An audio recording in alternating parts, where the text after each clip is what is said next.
take care of himself. Now they're saying a baby in New York City has died of possible swine flu. The New York City Health Department is investigating the death of a toddler as a possible swine flu case. The 16-month-old boy died Monday night at Elmhurst Hospital Center in Queens. Hospital officials said he had a high fever when he was brought in. Health Department spokeswoman Jessica Scarpupi confirmed the investigation, but said the agency does not discuss specific cases. It's not known yet how long the investigation will take. We'll see, but these stories are going to be appearing for the next few months until they get the nice, tasty vaccinations ready for everybody, and then they try to pass mandatory vaccinations. We played the clip again last week on the Today Show where they're like, yeah, it's going to be a 3-spot shot. 3 shots, mandatory all the way across. And remember, if they just go one level higher, they raise the pandemic level to 5. If they go to 6, according to 1.51 of the WHO Pandemic Preparedness Planning document, you have no civil rights. It says right here, during a pandemic, it may be necessary to overrule existing legislation or individual human rights.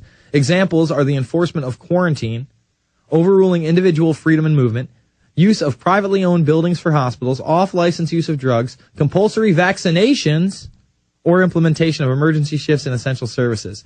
These decisions need a legal framework to ensure transparent assessments and justification of the measures that are being considered, and to ensure coherence with international legislation, international health regulations. No human rights, no civil rights. The drugs don't have to work. They can vaccinate you and quarantine you. Period. Amen. Absolutely terrible. All right, let's go to Josh in Tennessee. Josh, you're on the air. Hey, Jason.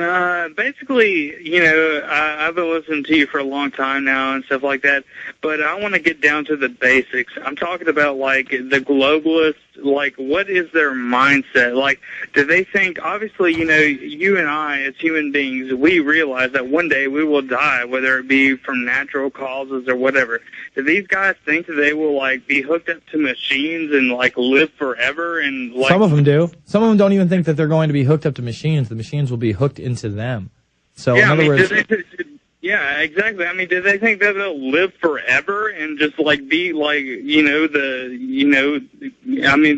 ruling elite over Kurzweil openly writes about it. You should really read some Stephen Kurzweil. I mean, he literally thinks he's going to be one of them. And he is, he's more than middle-aged. I think he's in his 50s or 60s. And, he really thinks that the life extension and then beyond life extension technology will exist. It'll be on a high slope. He also writes about how it probably won't be available for the majority of the populace, and that we need a sustainable populace.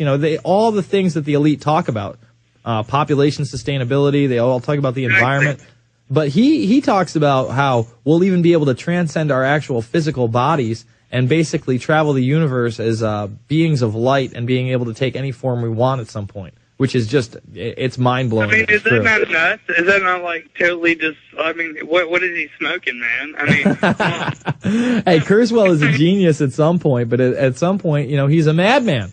And people don't want to own up to it. Yeah, exactly. All right, Joshua, thank you for the call, brother. I'm going to jump to Bob in Minnesota. Bob, you're on the line. Yes, sir. Hey, Jason, how's it going? Good, man. I want to go back to that Miley Cyrus thing. If you notice in the media recently, they've been just attacking every single huge website that's out there. Craigslist is a huge example. The Craigslist killer, The Craigslist killer, they're kind of demonizing Twitter. And can you turn down the radio? Lots of feedback. Anyway, the Craigslist killer is a great example. And then on top of that, you have them talking about Twitter is Al-Qaeda-like. People were using it to get past the police and protest zones. So, yeah, they are demonizing the Internet. And then on top of that, you have this cyberbullying act that's bringing up the case of this MySpace, where this woman pretended to be a young boy interested in this young girl, basically told her to kill herself, apparently, and she did. So, yeah, they are demonizing all these sites. I think the thing that they fail to realize with sites like MySpace and Craigslist is that they're so huge that they're almost a mirror of society in itself. And of course there's going to be sketchy stuff going on MySpace and Craigslist when you have 7... Oh, see, they know that, but the thing is that they want to use those examples so they can control it further and justify how much they're actually surveilling it. They're creating fake accounts. For instance, we covered the story yesterday of New Jersey police who created fake Facebook accounts to bust the after prom party in their town. I mean, it's ludicrous. Yeah, I mean, the logical argument just doesn't follow through half the time whenever they attack these sites. I mean, the Alex Jones channel getting shut down, the InfoWarrior getting shut down. Well, we got it back. I mean, we had to lawyer up, and we had to have a lot of callers, you know, call YouTube, call Google, but we did it. You know, we got it back up for now. We'll see how long it lasts. Look, the bottom line is they don't want free speech on the internet. They want to be able to regulate everything that you do, everything that you say, whether you're typing it, you know, acting it out, or just thinking it. And that's an unfortunate reality. I thank you for the call, Bob. We're going to go to Jason, Steven, Phil, and more. It's the InfoWarrior with Jason Bermas, PrisonPlanet.tv, Infowars.com.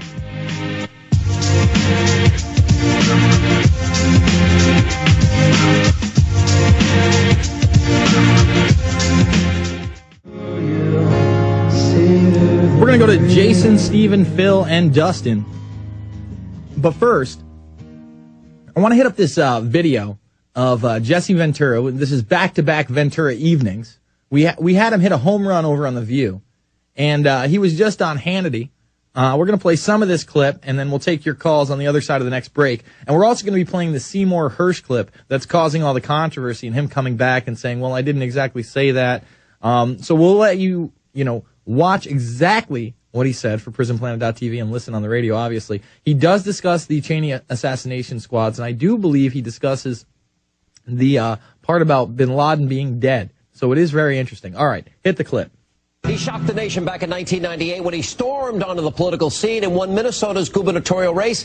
Now, former Minnesota governor, pro wrestler, and Navy SEAL Jesse the Body Ventura is considering perhaps another political comeback. His book, Don't Start the Revolution Without Me, describes his outrage at the state of affairs in the U.S. It's now out in paperback. Good to see you. Good to see you, Sean, always. Can I tell you, he's been yelling at me ever since he walked in the green room today. I don't yell at anyone. You are just right on me. It's just like I gained 5 seconds to breathe. It's your reputation that precedes you. Well, you said you think you would like me until you met me. Didn't you say that to me? Yeah. What didn't you like about me? I don't always care for how it operates and the bullying of guests and things like that. I couldn't bully you if for a million. Not me, but other people you can. You'd slap me down so hard I wouldn't. Other people you do, and I get irritated when I see that at home. Well, you said you've been out surfing the last 6 months. Have you really been in Mexico surfing for 6 months? No, unfortunately, only for 3 because from November. Well, my brother-in-law was diagnosed with Lou Gehrig's disease. Sorry to hear that. And he was diagnosed October 2nd, and he passed on January 14th. So I didn't get to Mexico till the end of January because my wife, it was her younger brother, and she stayed home and took care of him until his passing. Well, it's a horrible disease. I'm sorry. No, I know somebody disease. right now who has it. It's terrible. I know another one, too. It's horrible. Scott Ledoux, the boxer, has it now. Is it true? Yeah. All right. Look, we can go down the old road of our battle. You do not like the Bush administration. No. All right. You don't like Dick Cheney. I got that. I understand that. But I want to ask you some new questions. All right. All right. If you're game. Sure. All right. Because what is it? What do you think of Barack Obama? I think he's exceptionally intelligent. From when you hear him speak and through. He reads a teleprompter. Oh, come on. Well, at least we got a president now who can read one. Listen, we didn't have that. That's not a sign of intelligence. But yes, it is. No, if you're not capable of reading a teleprompter. No, it's not. No, I'll say this. I think he's very intelligent. I think it's far too early to be judgmental because let's face it, he inherited a mess. Wait, he inherited 2 wars. He inherited economy in the tank. Economy in the tank, 2 wars. Yeah. I wouldn't have wished that on my worst enemy. Well, George Bush inherited a recession. George Bush inherited the negative. No, he Let me did finish. Not. Yes, he did. Oh, yes, he did. Wait a minute. Oh, yes, he did. And the negative impact of 9/11. All right. You're telling me that the United States was better off after George Bush or before him? After. Oh, my God. How can you make that statement? You just did. And I'll tell you why. I don't even need to talk to you about it. Listen, it's not about Republicans. It's ridiculous. This country was far better off before George Bush than it is after George Bush. Want me to quote you the 9/11 Commission report? For an entire decade... I'm glad I can make you laugh. You can. For an entire decade, bring up the 9/11 Commission, that makes me laugh. Because they didn't investigate nothing. Well, I agree, and to one extent, you're partially right, but they did get one thing right, that there were a group of radicals that were at war with the United States, and we weren't at war with them. We saw the first Trade Center bombing, the embassy bombings, the USS Cole, and we have radicals that think God is going to reward them in heaven with virgins, Jesse.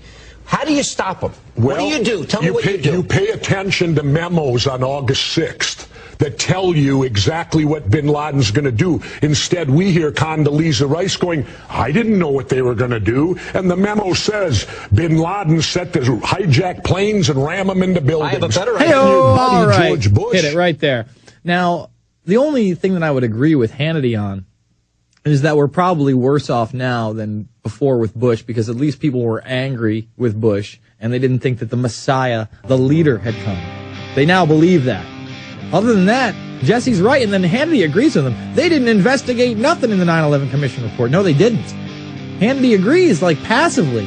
Yeah, no kidding. We got one of the commissioners coming out and saying what NORAD told him was a total lie. And we actually put that in Loose Change Final Cut before he had